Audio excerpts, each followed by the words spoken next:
다음은 우선 매수권입니다. Preemptive right, right of the first refusal이라고 하죠. 우선 매수권은 흔히 줄여서 ROFR, right of the first refusal을 줄인 표현이죠. ROFL로 흔히 줄여서 부릅니다. ROFR을 통해서 우선 매수권을 통해서 투자자는 향후 추가적으로 기업 주식을 매입할 수 있는 권리를 확보하게 됩니다. 특히 회사의 전망이 좋을 경우 ROFR을 행사하여 지분을 유지하거나 늘려서 투자이익을 늘릴 수 있는 일종의 주식 매수 청구권, 즉 콜옵션이라고 볼 수 있습니다. ROFR 관련 기업과 투자자 간 주요 협상 묘수들은 만기, ROFR을 언제까지 행사할 수 있는가, 향후 예를 들어서 향후 5년 내에 받는 투자에 대해서만 행사할 수 있는가, 향후 3년 내에 받는 투자에 대해서만 행사할 수 있는가, 그 다음에 주식수, 몇 주까지 현재 가지고 있는 주식 중에 몇 %까지 행사할 수 있는가, 몇 주까지 행사할 수 있는가로 표현할 수 있겠죠. 투자자 입장에서 보면 ROFR은 굉장히 짭짤한, 어떻게 보면 그런 계약이 될 수 있습니다. 투자자 입장에서 ROFR을 잘 활용하면 적은 금액으로 매우 큰 효과를 볼 수 있습니다. 조금 투자하고도 매우 큰 투자, 매우 큰 업사이드 포텐셜을 노릴 수 있는 거예요. 예를 들어 보겠습니다. 가능성이 있어 보여도 투자자는 충분한 확신이 없거나 불확실성이 너무 높다고 생각할 수 있어요. 이때 소액을 투자하면서 ROFR을 요구할 수 있습니다. 그러면 이제 기업이 실패할 경우 소액만 손해를 보게 되지만 기업이 성공할 경우 ROFR을 행사하면서 추가적인 투자를 할 수 있고 그러면서 이사회도 참여할 수 있게 되는 거죠. 즉 소액 투자자는 게임에 참여하기 위한 처음엔 일종의 판단이고 승산이 있다고 판단은 적극적으로 이제 게임에 집중할 수 있는 거죠. 그렇죠? 그러니까 처음에 값만 보다가 썸만 타다가 연애할 때 썸만 타다가 괜찮네 그러면 적극적으로 연애하는 거죠. 네. 네. 이와 같은 전략을 실물 옵션, 이렇게 썸 타는 전략, 연애할 때 썸, 이런 걸 전형적인 우리는 실물 옵션 전략이라고 하죠. 이와 같은 전략 실물 옵션이라고 하고요. 따라서 ROFR은 훌륭한 실물 옵션 전략이 될 수 있습니다. 경험이 없는 창업자나 그렇죠. 경험이 없는 창업자나 벤처 창업 기업은 미래에 더 투자할 수 있는 권리인이 그렇죠. 미래에 더 투자 받을 수 있는 권리인이 자기들에게 유리한 조항이라고 착각하고 ROFR을 별 생각 없이 부여할 가능성도 있어요. 하지만 이건 굉장히 위험해요. 창업 기업은 RFR의 중요성을 감안하여 적극적인 협상 카드로 사용을 해야 됩니다. 상대하게 매우 중요한 거니까. 또 RFR은 후속 투자에 장애가 있다는 점도 명심해야 됩니다. 후속 투자자 입장에서 ROFR에 의해서 다른 투자자가 갑자기 자기네들이 만들어 놓은 판에 다른 투자자가 끼어드는 것을 당연히 달갑지 않게 생각을 할 겁니다. 그렇죠. 그러니까 후속 투자에 장애가 있을 수 있겠죠. 그러니까 조심해야 되는 겁니다. 사실 매우 조심해야 되는 게 되겠습니다. 그 다음에 주식 상한 쉐어 리뎀션인데요. 투자자들이 주식을 언제 어떻게 어떤 가격으로 상환할 수 있는지에 대한 계약이 되겠습니다. 동반 매도 요구권이니 드래그 롱 라이트, 공동 매도권, 태그 롱 라이트, 코세일 어그리먼트, 기업 공개 의무, 등록 요구권, registration right 등이 포함됩니다. 이는 투자자에게 탈출에 대한 옵션을 줍니다. 특히 기업의 전망이 어두워질수록 이런 주식 상환의 계약이 중요하겠죠. 드래그 롱 라이트, 태그 롱 라이트, 코세일, 리지스트레이션 라이트이 기업 전망이 어두워질수록 이런 걸 요구하고 그럴 필요가 있다는 겁니다. 다음에 이제 컨버터블 노트를 보겠습니다. 컨버터블 노트. 컨버터블 노트라는 게 있는데 컨버터블 노트는 계약서의 약정한 시점에 또는 투자자가 전환권을 행사하는 시점에 주식으로 전환되거나 주로 시리즈 A 라운드에 전환이 된다고 합니다. 또는 만기에 투자 대상 기업이 투자자에게 원금을 상환해야 하는 형태가 되겠습니다. 그렇죠. 미국의 경우에 대부분 12, 18개월 만기에 4%, 8%에서 8% 정도의 이자율로 계약을 하지만 실제로 상환을 하거나 이자를 지급받는 경우는 드물며 에쿼티로 전환이 이루어지는 시점까지 계산된 이자에 대해서 추가로 주식을 발행하는 경우가 대부분입니다. 왜 그럴까요? 네. 주식으로 전환을 하지 않고 네, 주식 현금으로 받을 상황이 되면 회사가 좋지 않겠죠. 그러면 회사가 줄 돈도 별로 없으니 이 컨버터블 노트의 가치도 별로 없겠죠. 네.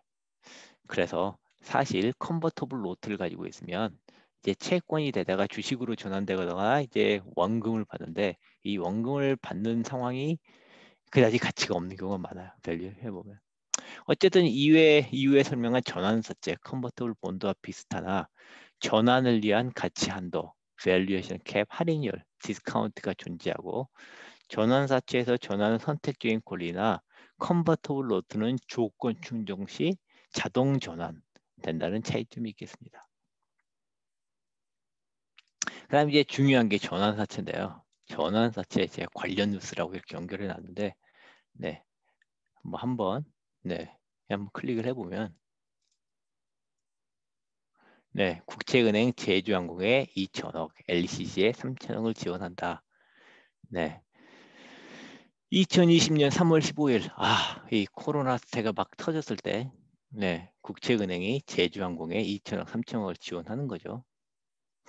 매우 좋은 아이디어예요. 그렇죠. 한번 볼까요? 산업은행과 수출입은행이 신디케이트 방식으로 제주항공의 이스타항공 인수에 최대한 2천억을 지원할 필요가 있다. 지원키로 했다.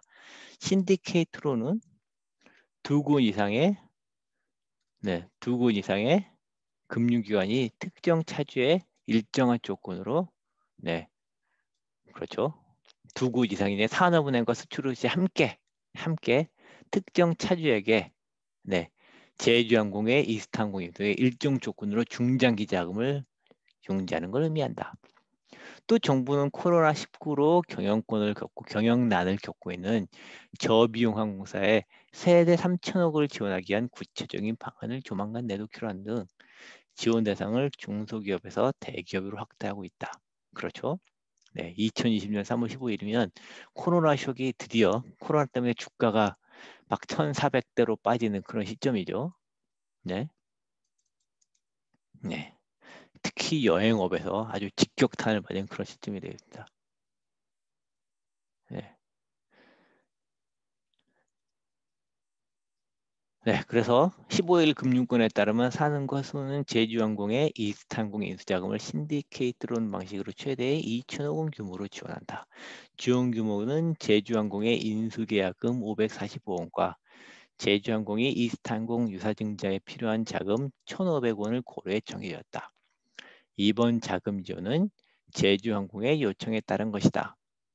코로나19 확산으로 관광객이 급격하게 줄면서 항공업계는 직격탄을 맞아 어려움을 호소하고 있다. 네, 항공업계는 우리가 쉽게 망하게 내버려 둘 수 없는 국가기관 산업이죠. 그렇죠. 국가 안보와도 관련된 중요한 사업이죠. 그러니 망하게 할 수가 없어요. 당연히 정부가 지원을 해야 되는 사업입니다. 문제는 지원을 어떻게 하느냐. 네, 쭉 읽어보겠습니다. 아직 신디케이트론의 참여 의사를 밝힌 은행 없는 것으로 정해졌다. 시중은행의 참여가 확정되는 대로 산은과 수은의 구체적인 지원금 할당 규모도 정해질 예정이다. 네, 사는 수은만 가지고는 돈이 부족한 거예요. 시중은행이 필요한 거예요. 네, 그래서 사는 관계자는 국채그댐이 부담하는 금액 비율 등은 시중은행 모집이 완료된 뒤 결정된 예정이라고 했다.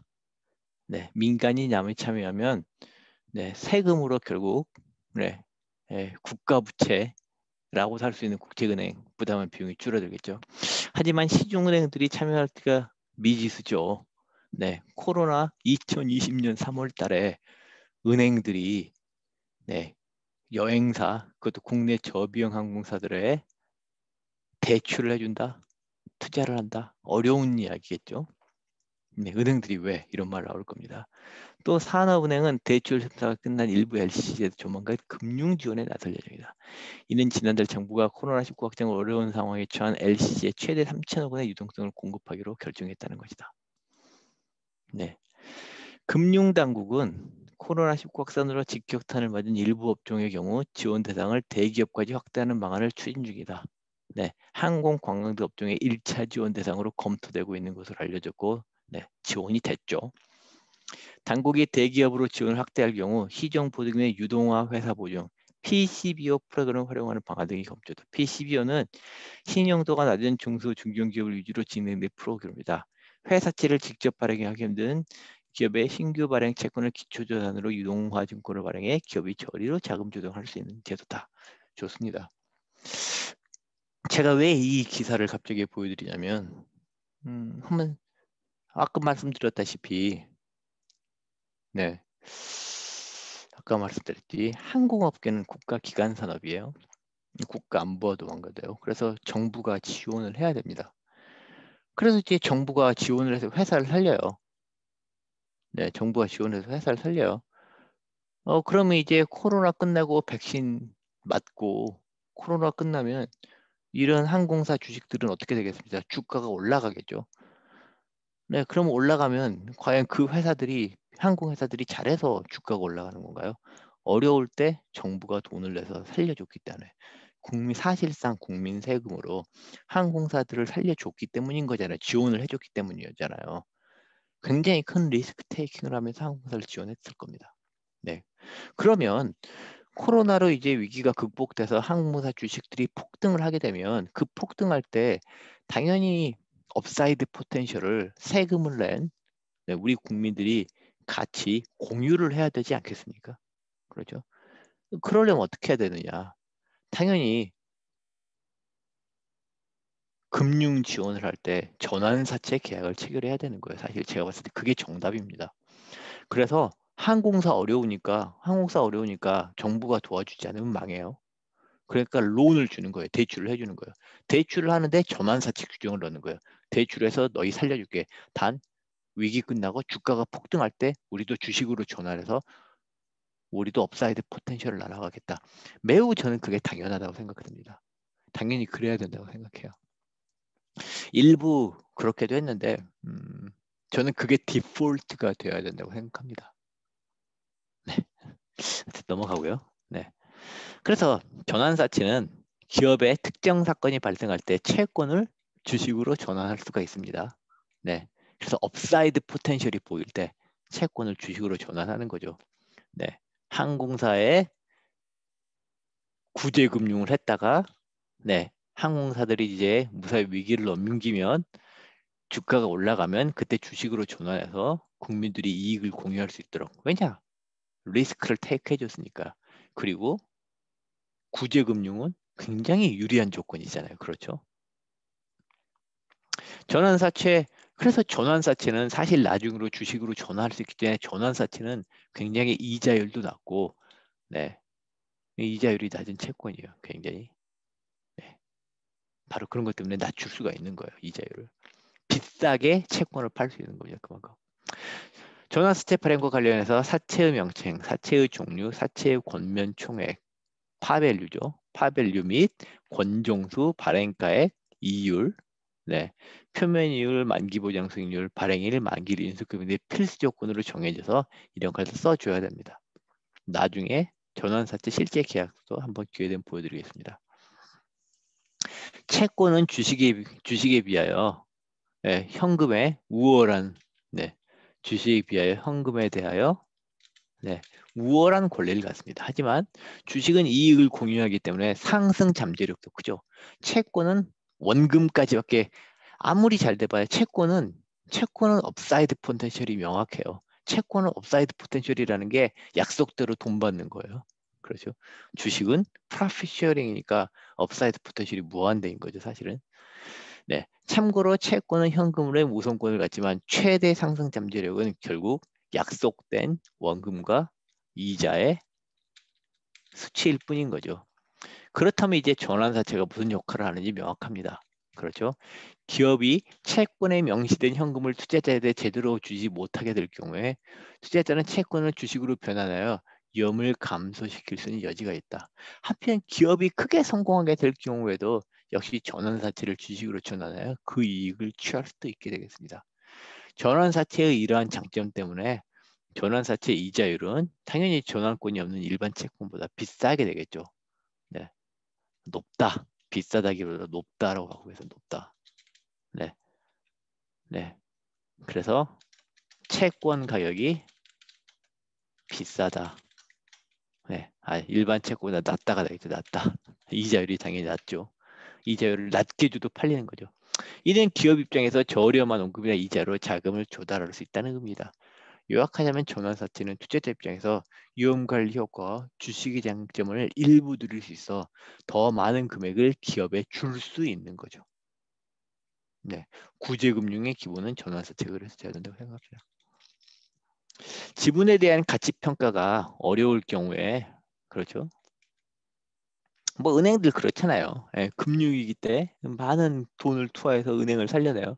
잘 될 때 그렇지만 은행에 계신 분들은 고액 연봉을 받겠지만 그게 얼마나 국민들한테 돌아옵니까? 은행 주가 오르고 그럴 때 전환사채를 했으면 주가가 올라가고 은행들이 살아 돈 많이 벌 때 그만큼 정부도 투자 수익을 거둘 수 있었겠죠. 네. 어쨌든 지분에 대한 가치 평가가 어려운 경우 게으른 투자자한테도 전환사채가 장점이 있습니다. 다음 투자 라운드까지 주식 가격을 설정할 필요가 없기 때문입니다. 다음 투자 라운드에서 지분 가격이 결정되면 전환사채 가격도 자연스럽게 반영됩니다. 그래서 밸류에이션을 하기 싫은 네, 밸류에이션에 어려운 그런 게으른 투자자도 그냥 돈 빌려주고 전환사채 놓으면 네, 밸류에이션 복잡함을 어느 정도 피할 수 있을 겁니다. 네. 한편 전환사채는 네, 컨버터블 본드는 앞서 언급한 현금에 대한 권리뿐만 아니라 네, 의사결정에 대한 권리 측면, 즉 지배구조 측면에서도 매우 중요한 의미를 갖습니다. 대부분의 계약은 불안정 계약, 매우 중요한 개념인데요. incomplete contract입니다. incomplete contract. 네, incomplete contract예요. 금융 계약을 할 때 미래 가능한 상황이나 시나리오별로 투자자는 돈을 얼마나 받고 기업가는 얼마를 받고 직원은 얼마를 각각 받을지 결정하는 게 매우 이상적이겠죠. 무슨 말이냐면 우리가 계약서를 쓸 때 미래에 발생할 수 있는 회사에 대한 발생할 상황이 많잖아요. 그런 계약서마다 미래 발생 모든 시나리오보다 A라는 상황이 발생하면 투자자는 얼마, 기업가는 얼마, 노동자는 근로자는 얼마, B라는 상황은 얼마. 이렇게 계약서에 미래에 발생하는 모든 상황을 고용해서 꼼꼼하게 작성하면 좋긴 하지만 그게 가능한가? 가능하더라도 일단 가능하지 않고요. 당연히 설령 가능하더라도 변호사들한테 돈을 얼마나 줘야 되겠습니까? 계약 비용과 거래 비용이 너무 커요. 그래서 우리가 막상 투자 계약을 할 때 미래에 발생한 모든 상황별로 케이스 바이 케이스로 그 상황을 써서 정산을 어떻게 할 때 미리 결정하는 것은 실무적으로 거의 불가능하겠습니다. 시나리오별로 정산을 어떻게 할지 미리 결정 실무적으로 거의 불가능해요. 그럼 어떻게 계약하는가? 네. 그럼 어떻게 계약하는가? 네. 네. 네. 결국 이제 불완전 계약 해답 삽입인데요. 답은 뭐냐면 네. 자, 답은 컨팅전트 컨트랙트입니다. 네. 컨팅전트. 조건부 계약이에요. 답은 조건부예요. 조건부 계약이 뭐냐면 이 조건부 계약은 on control right. 네. 답은 뭐냐면 네.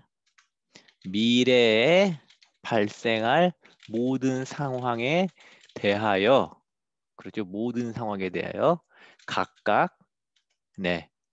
누가 얼마를 가져갈지 결정하는 게 너무 힘듦으로 그 대신 네,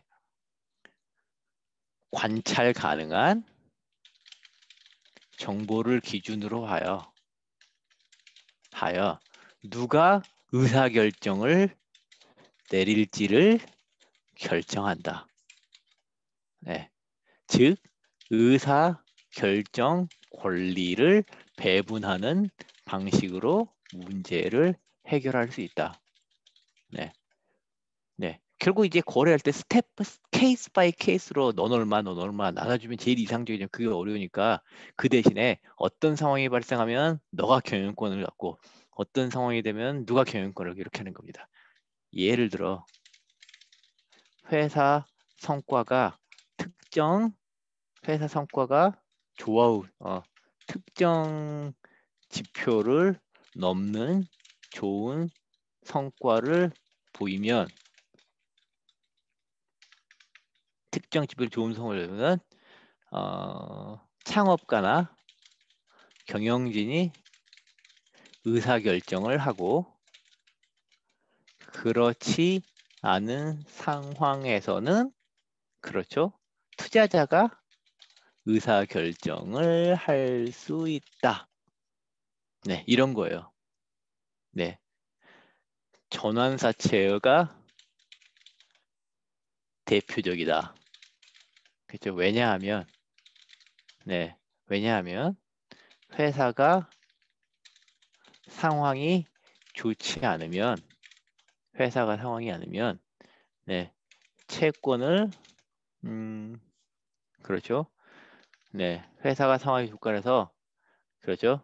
제대로 네, 채권 계약을 준수하지 못하면 그렇죠. 예, 그냥 전환사채가 일반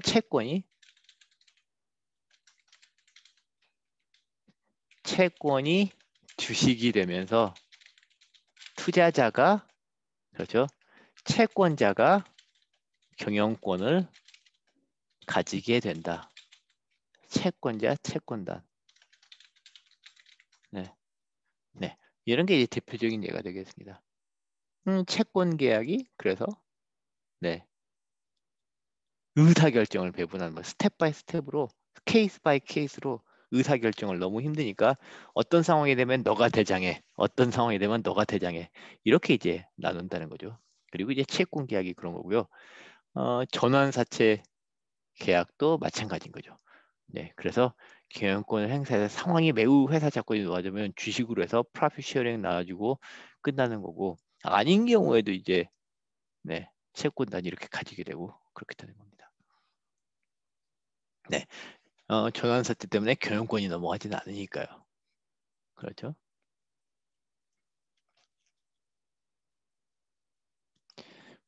그리고 이제 전환사채는 결국 이런 거예요. 전환사채는